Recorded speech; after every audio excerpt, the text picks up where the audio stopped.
பிரியமானவர்களே, ஆண்டவராகிய இயேசு கிறிஸ்துவின் நாமத்தில் இந்த காலையில் உங்கள் ஒவ்வொருவரையும் அன்போடு வாழ்த்துகிறேன். ஜீசஸ் மீட்ஸ் யூடியூப் ஃபேமிலி மற்றும் ஜிபிஎஸ் ராபின்சன் ஃபேஸ்புக்கில் இணைந்திருக்கிற குடும்பங்கள் சுகமாக இருப்பீர்கள் என்று விசுவாசிக்கிறேன். ஆண்டவருக்கு மகிமை உண்டாவதாக. கர்த்தருடைய பிள்ளைகளே, மே மாதம் 11ஆம் தேதி கடந்த நாட்களெல்லாம் கிருபையாய் நடத்தின கர்த்தர் தாமே இந்த நாளில் நடத்த போகிறார். குறிப்பாக அனுதினமும் ஆவியானவரோடு, அதுதான் நம்முடைய வாழ்க்கையின் லட்சியம். தினந்தோறும் ஆண்டவரோடு கூட நடக்கணும், ஆவியானவரோடு பேசணும். இன்றைக்கு அவர் நம்மோடு என்ன பேசுகிறார் கவனிப்போம் வாங்க. 1 பேதுரு 1ஆம் அதிகாரம் 22ஆம் வசனம். ஆகையால் நீங்கள் மாயமற்ற சகோதர சிநேகம் உள்ளவர்களாகும்படி ஆவியினாலே சத்தியத்திற்கு கீழ்ப்படிந்து உங்கள் ஆத்துமாக்களை சுத்தமாக்கி கொண்டவர்களானபடியால் சுத்த இருதயத்தோடே ஒருவரில் ஒருவர் ஊக்கமாய் அன்பு கூறுங்கள். ஊக்கமாய் அன்பு கூறுங்கள்.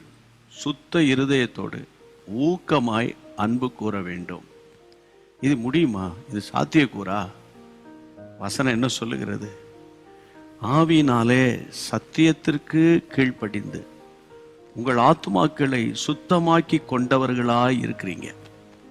ஒரு காலத்தில் ஆண்டவர் அறியாமல் இருந்தோம், நீங்களும் நானும். ஏசப்பா நம்மை தேடி வந்தார், நம்மை ரட்சித்தார், அபிஷேகம் பண்ணினார். அந்த ஆவியானவர் தான் நம்முடைய இருதயத்தை அனுதினமும் சுத்தமாக்க விரும்புகிறவர். அப்போ நம்முடைய அன்பு குற்றமற்றதாய் இருக்கணும். நம்முடைய அன்பு, வேதம் சொல்லுகிற, சுத்த இருதயத்தோட ஊக்கமாக ஒருவரில் ஒருவர் அன்பு கூறணும். இருக்கிறதுலே பிரதான கற்பனை அன்பு தானே.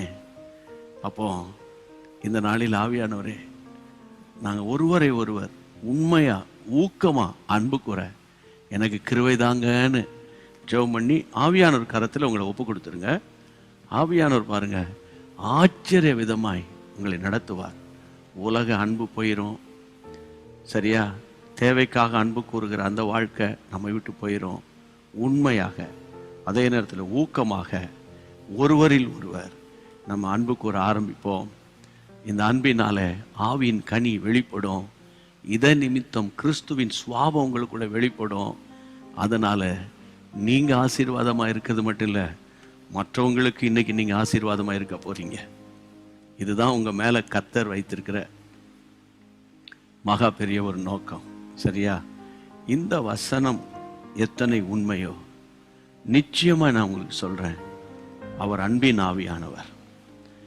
அடிக்கடி நேரம் கிடைக்கும் போதெல்லாம் பரிசுத்த ஆவியானவர் சார்ந்து பரிசுத்தாவின் அபிஷேகத்தில் நிரப்பப்பட்டு, ஆண்டவரே உம்முடைய அன்பின் ஆவியினால் என்னை நிரப்புங்க, ஒருவரோடு நான் கசப்போடு இருக்கக்கூடாதுப்பா என்ப முழு நோக்கத்தோடு நீங்கள் இந்த நாள் முழுவதும் ஆவியானவரோடு பயணிக்க அன்போடு கூட நான் கேட்குறேன். ஜெபம் பண்ணலாமா? எங்கள் பரிசுத்த பிதாவே, இந்த காலை நேரத்தில் உம்முடைய பிள்ளைகளோடு இணைந்து நான் ஜெபிக்கிறேனப்பா. எவ்வளோ அழகான ஒரு வார்த்தை அப்போஸ்தலனாகிய பேதுரு சொல்லுகிறார்.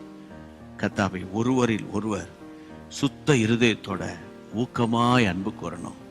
ஏனென்றால் ஆவியினாலே நாங்கள் சத்தியத்துக்குள்ளே வந்தோம்ப்பா. நீங்கள் தானப்பா ஆவியானவரை சத்தியத்துக்குள்ளே கொண்டு வந்தீங்க. ஊக்கமான ஒரு அன்பை எங்களுக்கு கற்றுத்தாரும். வீட்டுக்குள்ளே ஒரு சமாதானம் இருக்கட்டும். தெய்வீக அன்பு இந்த நாள் முழுவதும் உம்முடைய பிள்ளைகளை நிரப்புவதாக. இயேசு கிறிஸ்துவின் நாமத்தில் ஜெபிக்கிறோம் நல்ல பிதாவே, ஆமென். கர்த்தருக்கு ஸ்தோத்திரம். நீங்கள் கேட்ட இந்த குறுஞ்செய்தி, ஷார்ட் மெசேஜை உங்களால் முடிந்த வரைக்கும் மற்றவங்களுக்கு ஷேர் பண்ணுங்க. அப்போது கர்த்தர் உங்களை பார்த்து இந்த ஊழிய பணியில் இருக்கிற உங்களை உயர்த்துவது நிச்சயம். God bless you. அன்பான தேவனுடைய பிள்ளைகளே, இச்செய்தி உங்களுக்கு மிகுந்த ஆசீர்வாதமாக இருந்ததென்று நாங்கள் நம்புகிறோம். தொடர்ந்து எங்கள் செய்திகளை கேட்டு கர்த்தருக்குள் ஆசீர்வதிக்கப்பட ஜீசஸ் மீட்ஸ் மினிஸ்ட்ரீஸ் என்கிற எங்கள் யூடியூப் சேனலை சப்ஸ்கிரைப் செய்யுங்கள்.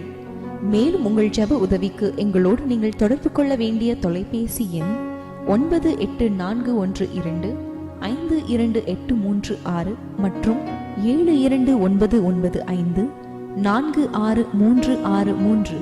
Email gpsrobinson@hotmail.com. கர்த்தர் உங்களை ஆசீர்வதிப்பாராக.